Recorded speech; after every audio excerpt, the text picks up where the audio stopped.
Ciao ragazzi, oggi sono davvero euforico perché, come vi avevo già ampiamente preannunciato lo scorso fine agosto, qui in esclusiva sul mio canale YouTube, Autel ha lanciato la bomba, annunciando i suoi nuovi, sì esatto, sono più di uno, nuovi droni. Sto parlando dell'Autel Evo Nano e l'Autel Evo Lite. E attenzione perché forse potrebbe esserci anche la sorpresa di un Autel Evo 3. Io avevo detto che sarebbero stati lanciati sul mercato tra il 15 settembre e fine mese. La data ufficiale annunciata da Autel è il 28 settembre per la presentazione dei suoi nuovi droni. L'Autel Evo Nano è un nuovo drone sotto i 250 grammi che sarà venduto in più versioni anche con sensori anticollisione, oltre a un gran bel sensore fotografico e tante funzionalità di volo smart molto interessanti che andremo a spulciare insieme una volta che avremo in mano il drone. Invece l'Autel Evo Lite è una sorta di DJI Mavic Air, o come lo chiamano ora DJI Air 2S, quindi un gradino più in alto del Mavic Mini e un gradino più in basso del Mavic Pro. La giusta via di mezzo quindi tra chi cerca trasportabilità, ottima resa, qualità fotografica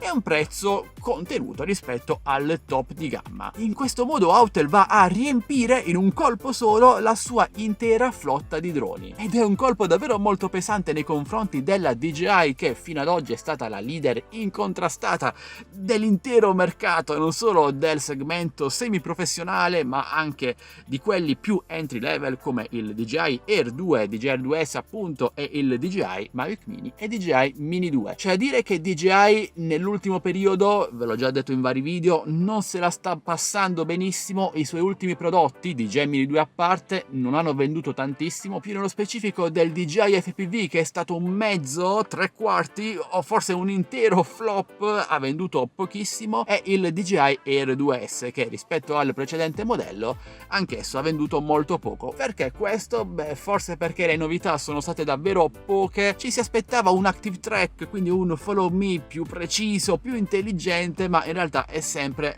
la stessa minestra riscaldata. E la notizia che Autel lancerà sul mercato 2 o forse 3 nuovi droni in un colpo solo potrebbe essere la spinta decisiva che porterà DJI magari a investire maggiormente nei suoi nuovi prodotti. Mi aspetto comunque un DJI Mini 3 annunciato in pochissimo tempo per contrastare la concorrenza. Per quanto riguarda altri marchi come Absan e il suo Absan Zero Mini Pro, penso proprio che verranno completamente eclissati da questo nuovo competitor, anche perché la fascia di prezzo è praticamente quella, sui 500-600 euro per l'Autel Evo Nano e poco meno di 1000 euro per l'Autel Evo Lite. Poi staremo a vedere se arriverà anche l'Autel Evo 3. Sono davvero molto curioso di poter provare con mano questo nuovo drone sotto i 250 grammi.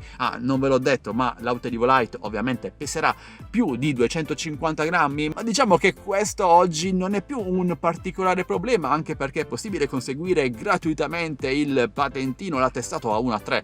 Recuperate il mio video in cui ne parlo nella scheda qui in alto a destra. Ok, un drone sotto i 250 grammi ha meno limitazioni, però staremo a vedere quale varrà la pena acquistare anche in base alle caratteristiche tecniche, perché si è trapelato qualcosa, ma vedremo tutto nella sostanza solo tra pochi giorni, il 28 settembre appunto. Questo non dovrei dirlo, ma sono già in contatto con alcuni fornitori di Autel e forse riuscirò a fornirvi delle offerte esclusive sui loro nuovi droni, dove direttamente nel mio canale Telegram ufficiale TechBest Deals, linkato qui sotto in descrizione video. Entrateci subito, quindi c'è anche il link per il mio gruppo Facebook Droni e Tecnologia Italia, dove potremo parlare di questi droni e di tantissimi altri. Ma ora voglio sapere voi cosa ne pensate dell'Autel Evo Nano e dell'Autel Evo Lite. Li trovate una mossa vincente? Pensate che DJI ora correrà ai ripari oppure continuerà a, come si dice? Diciamo a fregarsene totalmente e andare avanti per la sua strada? Sinceramente non credo, considerando i suoi risultati finanziari abbastanza pessimi degli ultimi mesi, però staremo a vedere amici, parliamone insieme qui sotto nei commenti. E se questo video vi è piaciuto, come sempre potete supportarmi con un like, un commento, una condivisione, iscrivendovi se non l'avete già fatto e attivando la campanellina per non perdervi le notifiche dei miei nuovi prossimi video. È tutto completamente gratuito. Sono davvero super emozionato, oltre ad essere molto curioso fiducioso per questi nuovi droni. Finalmente una ventata d'aria fresca in un mercato molto statico, almeno da un paio d'anni. Bene amici, questo è tutto, io ora vi saluto e vi do appuntamento al mio prossimo video, sempre che voi vogliate, sempre qui su Addicted to Tech. Alla prossima, ciao ragazzi!